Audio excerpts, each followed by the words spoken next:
Mais nada, boa tarde. O meu nome é Pedro Martins. Isto não vai começar bem, mas vai terminar melhor, garantidamente. E ali no computador está tudo certinho, portanto houve aqui uma questão qualquer com o lettering e com esta formatação. De qualquer forma, é só a apresentação desta sessão. Eu, antes de mais nada, queria dizer, já me apresentei, eu trabalho na Divisão de Gestão do Parque Florestal de Monsanto e da Sensibilização Ambiental. E, portanto, queria agradecer à Direção Municipal de Cultura e ao Gabinete de Estudos Oliciponenses o simpático convite que nos fez para estar aqui presentes. Não só porque para nós é sempre um gosto falarmos do Parque Florestal de Monsanto em diferentes fóruns, ainda mais num momento como este e numa sessão de homenagem ao homem que nos deixou este legado e, portanto, ao homem que mandou construir o espaço onde trabalhamos e ao longo do tempo, um espaço onde vamos criando um sentimento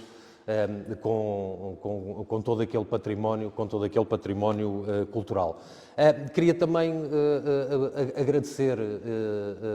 o facto de nos terem convidado para aqui estar, e aqui é um agradecimento pessoal, não de serviço,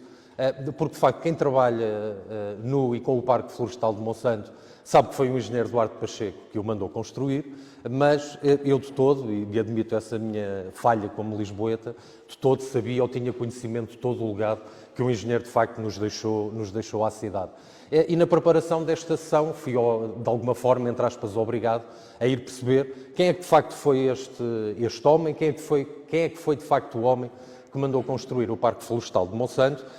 e foi por isso mesmo e também por tudo aquilo que já foi dito aqui,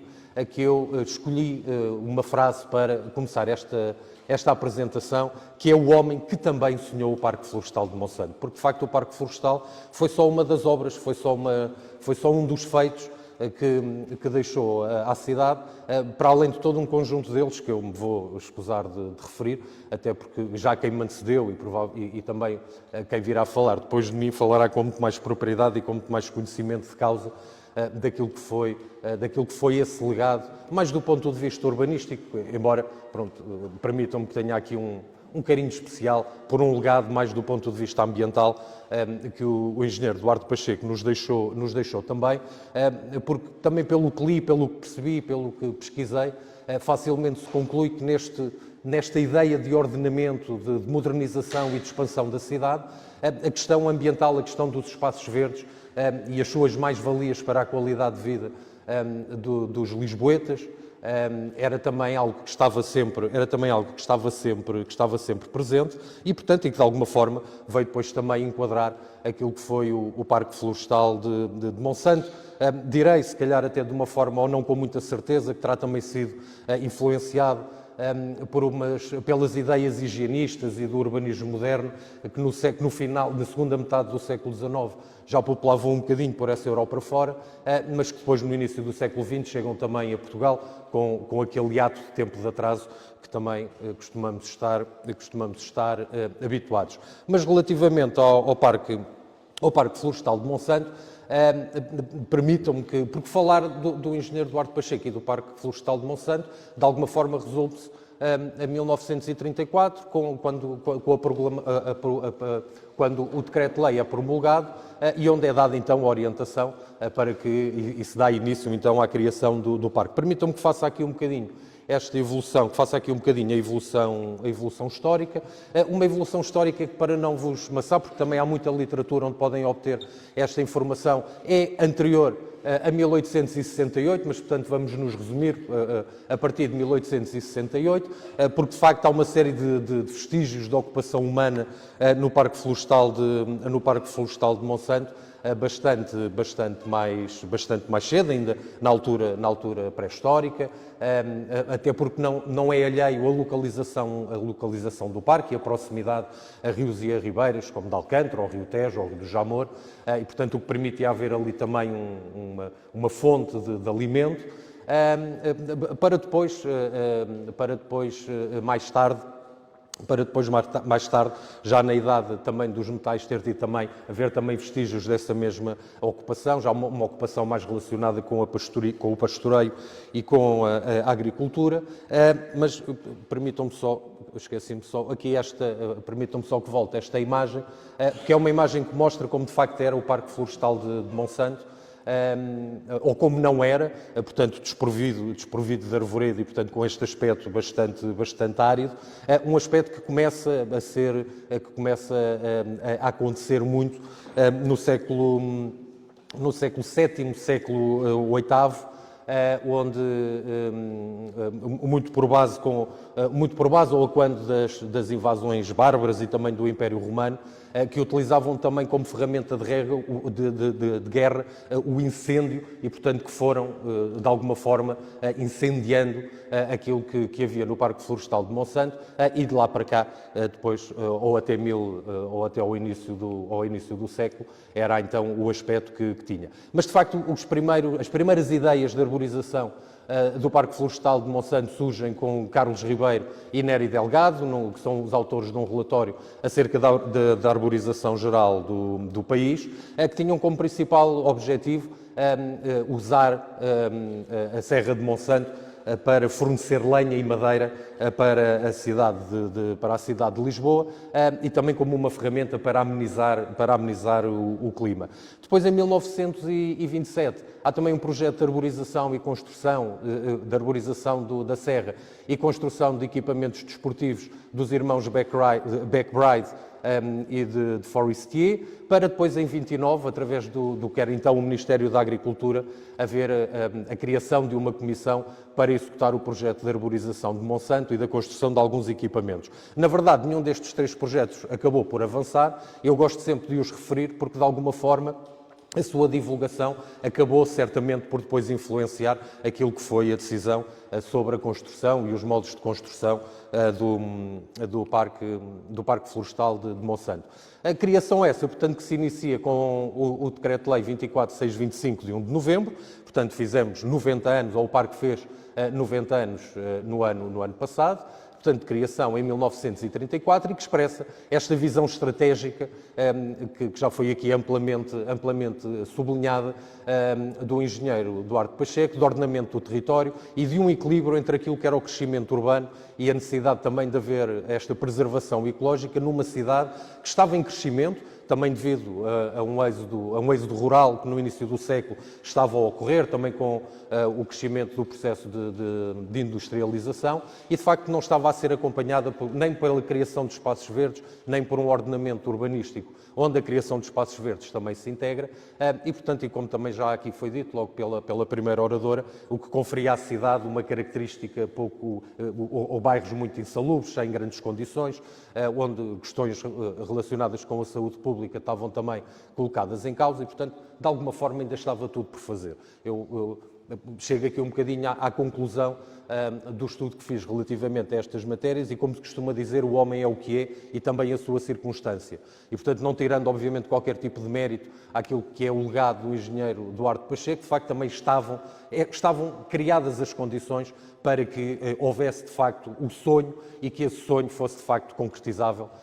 como assim aconteceu. Esta visão estratégica com a criação do parque era uma resposta a esta carência de espaços verdes e à degradação ambiental da cidade, onde o objetivo era transformar uma área ambientalmente árida num espaço de lazer, de desporto e de recreação, também com este objetivo, com este serviço de combater a erosão do solo, a desertificação e impedir a urbanização descontrolada. Depois da criação do parque, em 1938, inicia-se então o Plano Geral de Arborização, portanto houve aqui, como também já foi dito, entre 34 e 38, aqui um conjunto de anos onde nada aconteceu. Dão-se então as primeiras plantações, começam a serem criados os projetos daquilo que seriam também os primeiros equipamentos a construir no parque. Como também já foi referido, dá-se também início ao processo de expropriação e depois, já mais na década de 40, o início da primeira fase das obras, na primeira e na segunda zona dos 6 setores operacionais em que o Parque Florestal de Monsanto foi dividido. Na década de 50, o parque continua a evoluir, há a construção de áreas de lazer, de equipamentos, infraestruturas e a integração de novas áreas no parque, nomeadamente os bairros, mas eu tenho algumas imagens que falam melhor disso ali para a frente. Aqui uma imagem do Parque Florestal de Monsanto, antes do início, portanto isto nos anos 30, no início dos anos 30, antes do início do processo de arborização. Aqui estes dois mapas, um dos mapas que me foi enviado simpaticamente aqui pelo gabinete, que eu não tinha, e aqui este mapa aqui do vosso lado esquerdo, que seria então o bosque, que expressava a proposta dos irmãos McBride para Monsanto. Aqui uma fotografia do presidente Carmona com o engenheiro Duarte Pacheco, em 1938. Esta imagem é uma imagem que eu acho muito curiosa. Porquê? Porque também representa, de uma forma talvez até, direi à época, propagandística, a plantação, o início da plantação do Parque Florestal, que foi um processo que não foi fácil. Portanto, naquilo que é hoje o território do Parque Florestal de Monsanto, o único arvoredo que haveria, e eu peço desculpa, mas se disser aqui alguma coisa errada, eu tenho ali um senhor que nós carinhosamente chamamos o Senhor Monsanto, que amanhã me irá corrigir se eu cometer aqui algum lapso, não só porque acompanhou muito deste processo, e porque é ele sim um especialista sobre aquilo que é o Parque Florestal de Monsanto, que é o engenheiro Fernando Louro, que teve o gesto simpático de vir aqui também a esta sessão. Mas, como estava a dizer, esta imagem expressa exatamente isso, portanto, este início da plantação. Isto é uma imagem de elementos da mocidade portuguesa que participaram na ação de plantação do Parque Florestal de Monsanto, mas, como estava a dizer, a única área do que é hoje o território do Parque Florestal de Monsanto que tinha algum arvoredo seria a Tapada da Ajuda e a mata, o que é hoje a mata de São Domingos de Benfica, e algumas árvores no caminho que serviriam muito para dar sombra e para tornar o caminho das pessoas ligeiramente mais simpático, mas de resto tudo foi plantado à mão. Portanto, há todo um processo manual de plantação do parque, que foi plantado por estes elementos da mocidade portuguesa, por militares, por presidiários do Forte de Monsanto, por trabalhadores rurais e também por funcionários da Câmara Municipal. Portanto, podemos dizer que o parque foi literalmente plantado árvore a árvore. Isto alguns dos projetos e algumas das concretizações depois já na década de 40 e de 50. Vemos ali o pavilhão do chá, ali o mirador da Luneta dos Quartéis, também o restaurante e o Lago dos Montes Claros. Desta fotografia eu pessoalmente gosto bastante, porque foi também na década de 40, de 50, que se construiu o Parque do Alvito. E quem é se calhar da minha geração, ou um bocadinho mais velho, quem nunca se divertiu e brincou neste avião que fazia ali, que era uma alegria para a criançada. Aliás, ir ao Parque Recreativo do Alvito, à época, era um acontecimento. E, portanto, quando nos diziam, olha, hoje vamos ao Parque, vamos ao Alvito, era de facto uma alegria. Aqui penso que é o campo de tiro, o clube de ténis. E aqui a imagem que vos tinha referido há pouco é uma imagem do bairro da Boa Vista. Seguindo um bocadinho, agora um bocadinho mais rápido, na década de 70 eu só coloquei ali esta evolução histórica e cronológica, porque na década de 70 houve a aprovação de uma série de decretos que tinham como objetivo dar uma resposta a uma pressão urbanística que na década de 70 se estava a sentir sobre o parque e, portanto, de maneira a que ele não perdesse não só o seu concreto, portanto, aquilo que eram os seus objetivos iniciais. Houve esta necessidade, que aconteceu aqui também neste período, para depois, na década de 80, 90 e depois no início dos anos 2000, haver a ampliação de infraestruturas desportivas, culturais e também o início de projetos que hoje são muito queridos também no Parque Florestal, que são projetos relacionados com a biodiversidade e com a criação de áreas de conservação e com aquilo que é a educação ambiental ou a educação para a sustentabilidade. Tudo isto e todo este desenvolvimento do parque desemboca em 2016 com a certificação do parque como parque certificado, uma certificação que é depois recertificada ou que é depois sublinhada, porque é uma certificação, salvo erro, que tem a duração de 5 anos, E, portanto, em 2021 houve novamente essa certificação, a que certamente depois também não terá sido alheio a este plano de gestão florestal do parque no ano de 2020, e quer a certificação florestal, quer este plano de gestão florestal do parque, comprometem-se a fazer uma gestão responsável do parque através de uma gestão ecologicamente adequada, socialmente benéfica e economicamente sustentável. E são mais algumas imagens já das décadas seguintes. O Parque Recreativo do Alto da Serafina. Esta aqui é uma imagem do lago existente no espaço da biodiversidade, que quem não conhece é uma área vedada de 16 hectares, reservada à preservação da biodiversidade e à valorização ambiental, que é visitável sob marcação e, portanto, que eu vos desafio a irem visitar, porque vale realmente a pena, não só pelo espaço, mas lá está, porque também as visitas são feitas pelo engenheiro Louro e, portanto, é algo de facto a não perder, está bem? Aqui é o Centro de Interpretação de Monsanto, portanto, que foi criado em 1996, é onde a equipa de sensibilização ambiental e de gestão do parque está sediada, portanto, é a nossa casa, é onde dinamizamos todo um conjunto de atividades de educação para a sustentabilidade, não só no parque, como através do Centro de Interpretação, em todas as escolas do Conselho, e também em fóruns e eventos que se vão realizando. Ainda neste período, uma imagem da Alameda e do Anfiteatro Keil do Amaral, porventura o local do parque com a melhor vista que podemos encontrar, e depois o Corredor Verde, também inaugurado ou criado em 2012, é um corredor verde que integra a estrutura ecológica da cidade, terá uma dimensão de cerca de 2,5 km e liga ao Parque Florestal de Monsanto, ao Parque Eduardo VII, e que, para além de todo um outro conjunto de mais-valias, permite que haja uma ligação entre aquilo que é a malha florestal do parque e também o centro da cidade, podendo essa ligação ser feita de modo suave, e através de uma ligação em verde entre os dois espaços. Bom, e eis que chegamos a 2024. 2024, o ano passado, onde celebramos os 90 anos do Parque Florestal. Dirão porventura, bom, mas isso foi só uma comemoração, mas para nós foi mais do que uma comemoração. E foi mais do que uma comemoração porque definimos em 2024, a DMAEFS, portanto a Direção Municipal, onde estamos incluídos,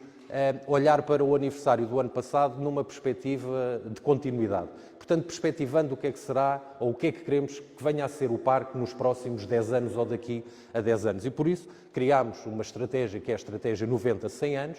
onde definimos 5 objetivos estratégicos que no fundo são a nossa Bíblia e é a base da nossa atuação, porque são os objetivos que pretendemos atingir. É continuar a valorizar o parque como espaço verde de referência, uma valorização aqui muito relacionada com aquilo que são as infraestruturas, com aquilo que é a melhoria do edificado, com aquilo que são os equipamentos. Comunicar, só dar aqui uma nota, esta valorização a nível do edificado e dos equipamentos, tendo sempre por base materiais de baixo impacto a nível ambiental, que é sempre uma preocupação na nossa atuação, comunicar mais e melhor, e aqui quando dizemos comunicar mais e melhor, é comunicar mais e melhor apostando naquilo que é o digital e, portanto, fazer uma aposta também naquilo que é o digital e as novas tecnologias, acolher com qualidade, portanto, termos a certeza que qualquer visitante no parque tem informação, tem a sinalização correta e tem formas e também tem formas fáceis de circular e de chegar ao parque, que cola muito com o outro objetivo estratégico, que é aproximar à comunidade, e depois o último objetivo, dinamizar, que é aquele ao qual estou mais ligado, e portanto que garante uma oferta de atividades diversificada para todos os visitantes do parque. Eu isto vou passar muito rapidamente, são só alguns indicadores, mas que é importante sabermos quando estamos a caminhar numa continuidade de 10 anos, saber de facto qual é o estado de arte e onde começamos hoje. Para terem uma ideia, o Parque Florestal de Monsanto tem cerca de 1000 hectares, No seu território estão 7 freguesias, há 7 freguesias também com território no Parque Florestal de Monsanto. Num raio de menos de 1 km, temos uma população de residentes de cerca de 137 mil pessoas, mas residentes no interior do parque temos cerca de 4.200, mas na vizinhança imediata são cerca de 14 mil. Portanto, é um parque que é muito próximo das pessoas, ou do qual as pessoas também estão bastante próximas. Temos uma estimativa de cerca de 1 milhão de árvores, e ali no mapa do lado esquerdo pode-se ver também as manchas no parque e as espécies que correspondem a essas manchas. Depois é um parque que tem uma série de oferta, é um parque de facto virado para as pessoas, com 38 km de trilhos pedestres, 45 de ciclovias, 8 km de linhas de água, 2 parques recreativos, 13 parques de merendas, 20 fitomonumentos, 9 lagos, 7 serviços municipais que têm as suas instalações no parque, estão ali referidos só alguns, e o tal espaço da biodiversidade, que há pouco vos mostrei aquela imagem do lago, que tem não só o lago, como tem a torre, como tem uma fitoetar, como tem também o LX Cras, que é um centro de recuperação de animais silvestres, e portanto, de facto, espero que depois disto vos tenha convencido a irem de facto ao parque visitar o espaço da biodiversidade. Isto é um bocadinho o reflexo da nossa atividade também em 2004, nos parques da Serafina e do Alvito, onde recebemos praticamente 1 milhão de habitantes. A nossa oferta educativa, que atingiu cerca de 16 mil participantes. Isto foram algumas das atividades do aniversário, onde também para nós foi um marco por causa disso, porque também criámos a nossa nova mascote do Parque Florestal de Monsanto, que designámos o Bolotas através de um concurso de ideias nas redes sociais, onde fizemos plantações e onde criámos ou onde realizámos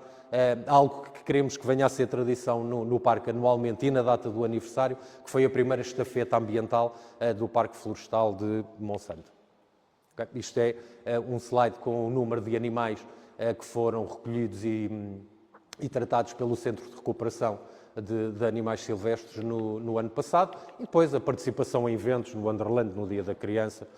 e portanto sempre que há a possibilidade de levarmos a nossa mensagem, quer do parque, quer da sensibilização ambiental. Pronto, tenho que terminar, não é? Queria só, isto é aquilo que é o parque, é hoje, se o quisermos caracterizar. Portanto, é o maior espaço verde, contínuo e multifuncional da cidade de Lisboa, é uma referência na promoção da biodiversidade, na educação ambiental e na oferta de atividades ao ar livre, e é um espaço que combina a proteção dos ecossistemas com a fruição da natureza. Portanto, é um espaço para todos. É também um espaço que, para além de todas estas vantagens, presta serviços à cidade, e é essa a sua mais-valia, e acho que o maior legado, ou o principal legado, que o engenheiro Duarte Pasteco nos deixou ao construir o Parque Florestal de Monsanto, são os serviços que o parque presta à cidade. E presta um serviço ambiental, ou seja, relacionado com as vantagens que qualquer mancha florestal nos traz, ainda mais hoje, quando vivemos o flagelo da emergência climática, e portanto é o pulmão da cidade, que promove qualidade do ar, a regulação térmica, a redução das ilhas de calor, e enquanto base de solução natural, reforça a importância da gestão da água e da preservação. Depois, esta é porventura a utilização que as pessoas mais conhecem do parque, é uma ferramenta de promoção de saúde, qualidade de vida e de bem-estar, de cultura e de lazer. Deixo-vos aqui também um convite, que é irem visitar a exposição permanente no Centro de Interpretação de Monsanto sobre os 90 anos da história de Monsanto, onde estão muitas das fotografias que já passaram aqui, e depois a educação para a sustentabilidade, com a dinamização de uma oferta educativa muito diversificada, como vos disse, quer para escolas, para empresas, para a comunidade, para famílias, e onde inauguramos este ano o nosso Mural da Biodiversidade, um recurso educativo que dá entrada ao espaço da biodiversidade. Já é a terceira referência que faço, portanto agora sintam-se mesmo muito convencidos. Okay? Só mesmo para terminar, concorre obviamente, ou está alinhada a nossa atuação com os Objetivos de Desenvolvimento Sustentável, nomeadamente o 11, o 13 e o 15. Este é o nosso compromisso de futuro, ou seja, tendo por base a visão, tendo por base a visão,